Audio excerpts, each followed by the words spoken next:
Chapter 11 Rusty in the Bazaar by Ruskin Bond. Rusty came to the clock tower, which was a tower without a clock. On the other side of the clock tower lay the bazaar, and in the bazaar lay India. Rusty's heart was beating fast as he reached the clock tower. He was afraid of discovery and punishment, but hungering curiosity impelled him forward. The boy plunged into the throng of bustling people. The road was hot and close, alive with the cries of vendors and the smell of cattle. Children played hopscotch in alleyways, and the cows moved leisurely through the crowd, nosing around for paper and stale, discarded vegetables, the more daring cows helping themselves at open stalls. Above the uneven tempo of the noise came the blare of a loudspeaker playing a popular piece of music.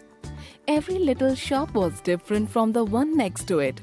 After the vegetable stand, green and wet, came the fruit stall, and after the fruit stall, the tea and betel leaf shop. Then the astrologer's platform and the toy shop. And then, after the toy shop, another from whose doors poured clouds of smoke. Out of curiosity, Rusty turned to the shop from which the smoke was coming. But he was not the only person making for it. Approaching from the opposite direction was Somi on his bicycle. Somi, who had not seen Rusty, seemed determined on riding right into the smoky shop.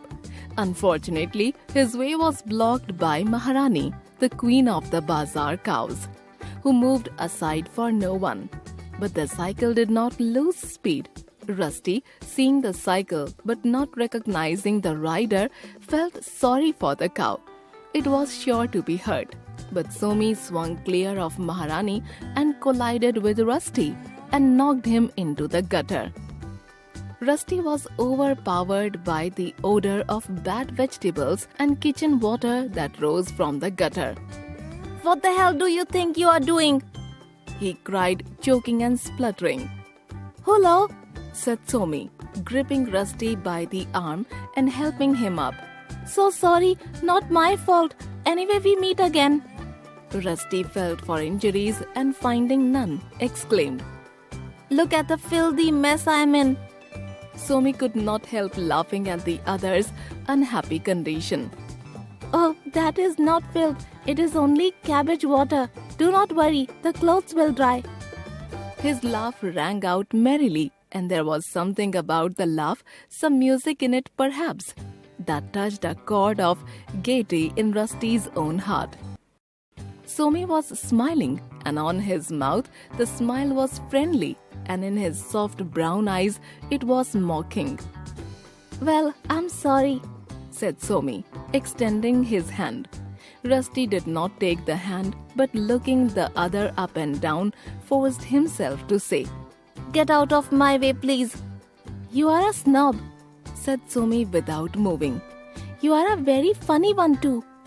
"I'm not a snob," said Rusty involuntarily. "Then why not forget an accident? You could have missed me, but you didn't try." "But if I had missed you, I would have hit the cow. You don't know Maharani. If you hurt her, she goes mad and smashes half the bazaar. Also, the bicycle might have been spoiled. Now please come and have chat with me." Rusty had no idea what was meant by the word chat. But before he could refuse the invitation, Somi had bundled him into the shop from which the smoke still poured. At first, nothing could be made out. Then gradually the smoke cleared and the boys saw a man enveloped in rolls of glistening, oily flesh. In front of him, on a coal fire, was a massive pan in which sizzled a sea of fat. And with deft, practiced fingers, he molded and flipped potato cakes in and out of the pan. A plate made of banana leaves was thrust into Rusty's hands, and 2 fried cakes suddenly appeared in it. "Eat," said Somi, pressing the novice down until they were both on the floor, their backs to the wall. "They are tikkis," explained Somi. "Tell me if you like them." Rusty tasted a bit. It was hot. He waited a minute, then tasted another bit. It was still hot, but in a different way. Now it was lively, interesting. It had a different taste to anything he had eaten before. Suspicious but inquisitive, he finished the tikki and waited to see if anything would happen. Have you had before? Asked Somi. No. Said Rusty anxiously. What will it do? It might worry your stomach a little at first, but you will get used to it the more often you eat. So finish the other one too. Somi wore a cotton tunic and shorts and sat cross-legged. His skin was a golden brown, dark on his legs and arms, but fair, very fair, where his shirt lay open. His hands were dirty, but eloquent. His eyes, deep brown and dreamy, had depth and roundness. He said, My name is Somi. Please tell me what is yours. I have forgotten. Rusty. How do you do? Said Somi. I'm very pleased to meet you. Haven't we met before? Rusty mumbled to himself in an effort to sulk. That was a long time ago, said Somi. Now we are friends. Yes, best favorite friends. Rusty continued to mumble under his breath out. Somi's took the warm, muddy hand and shook it. He finished the tikki on his leaf and accepted another.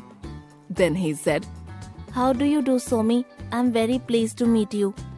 Adapted from The Room on the Roof. India's bazaars are full of amazing scenes and experiences.